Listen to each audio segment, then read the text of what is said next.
सब कैसे हैं? ठीक हैं। मैं लुबना फाजलानी ग्रीन बेबीज़ की तरफ से आपसे मुखातिब हूँ और मैं आज कुछ अपना एक्सपेरिमेंट शेयर करूँगी जो रिपोर्टिंग के हवाले से है। अब हम अक्सर जो प्लांट्स रिपोर्ट करते हैं तो हम समझते हैं कि उसके थोड़े दिनों के बाद हमारा पौधा डल होने लगता है और उसके लीव्स गिरने लगते हैं। तो आप ये मत समझा करें कि ये प्लांट जो है वो अब डेड हो रहा है या इसमें अब बिल्कुल भी जान नहीं रही। अब जब भी हम प्लांट को शिफ्ट करते हैं सॉइल के अंदर या रिपोर्ट करते हैं तो प्लांट जो है वो अपनी सारी एनर्जी अपने रूट्स को डेवलप करने में लगाता है और उसकी अपनी ग्रोथ में लगाता है। तो उसके जो लीव्स होते हैं उसमें उसकी एनर्जी कम हो जाती है या ख़त्म होने लगती है। तो प्लांट्स के जो लीव्स होते हैं वो इस तरह से डेड होने लगते हैं। अब ये प्लांट जो मैंने थोड़े दिन पहले रिपोर्ट किया था, तकरीबन 10-12 दिन हो गए।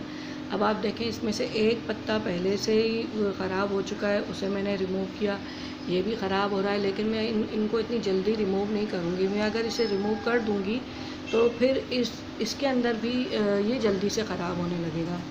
तो इसलिए मैं इसको भी इतनी जल्दी रिमूव नहीं करूँगी ताकि ये अच्छी तरह से, जब ये यहाँ तक इसकी स्टेम ख़राब होने लगेगी तो फिर मैं इसे कट कर दूँगी। अब देखें मैंने उस पत्ते को भी बिल्कुल ख़राब हो रहा था यहाँ से, ये देखें, तो मैंने उसको फिर निकाल दिया उसको कट करके। अब ये भी ख़राब हो रहा है, जैसे ये भी बिल्कुल ख़त्म होने लगेगा तो इसको भी मैं यहाँ से कट कर दूँगी। अब आप देखें कि पौधे में इतनी एनर्जी नहीं है कि वो अपने लीव्स तक अपनी एनर्जी पहुँचाए, इसलिए वो अपनी सारी एनर्जी ग्रोथ में लगाता है। आप देखें इसमें अब न्यू शूटिंग्स आ रही है।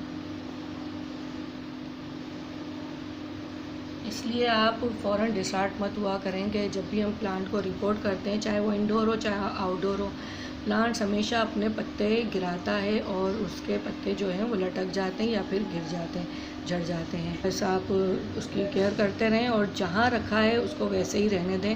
उसकी प्लांट को यूँ इस तरह से उसकी साइड चेंज नहीं करेंगे। जैसे प्लांट रखा हुआ है यूँ, तो आप उसे इसी तरह रखेंगे। और सबसे पहले तो आप इस बात का ख्याल रखें कि जब भी प्लांट्स को रिपोर्ट करते हैं तो सारे प्लांट्स के साथ मिलाकर रखें ताकि उसको एक एटमॉस्फेयर अच्छा मिले और ह्यूमिडिटी मिले और उसको जो रिक्वायरमेंट है मॉइस्चर की, वो मॉइस्चर मिलता रहे। तो इसलिए मैंने भी अब जब इसे रिपोर्ट किया, ये मेरे काफ़ी प्लांट्स मैंने इसमें से कुछ रिपोर्ट किए थे जो मुझे गिफ्ट आए थे, वो मैंने यहाँ पर रखे थे। तो अब मैंने इसे बस इसी तरह रहने दिया है। जब भी मुझे इसकी सॉइल ड्राई लगती है तो मैं इसे पानी डाल देती हूँ। बाकी मैं इसे ना इसकी साइड चेंज करती हूँ ना मैं इसे वो करती हूँ।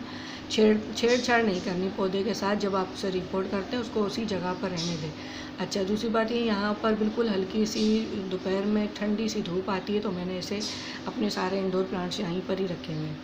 और तो आप भी अगर कभी भी आप प्लांट्स को रिपोर्ट करें या इस तरह से कभी भी रिपोर्ट करें या न्यू स्टेम्स लगाएं तो उसको आप ये छोड़ दिया करें बिल्कुल, और उसे बार बार छेड़ें नहीं। और ये मत देखें कि आपका पौधा मर रहा है, या तो आपका पौधा इंशाल्लाह बिल्कुल ठीक हो जाएगा। हम उसे फिर जब हम देखते हैं कि ये तो मर रहा है और फिर हम दोबारा से इसको निकाल कर चेक करते हैं या फिर हम दूसरे पॉट में डालने की कोशिश करते हैं या हम इसे इसकी जगह चेंज करने की कोशिश करते हैं, तो इस तरह से प्लांट्स जो है वो ख़राब होने, उसकी ग्रोथ रुक जाती है और वो अंदर अंदर ही मरने लग जाता है। तो इसलिए प्लांट को जब भी रिपोर्ट करें या न्यू कटिंग्स लगाएं तो उसको उसकी जगह पर छोड़ दिया करें। उम्मीद है आपको ये बात समझ आ गई होगी। अल्लाह हाफ़िज़।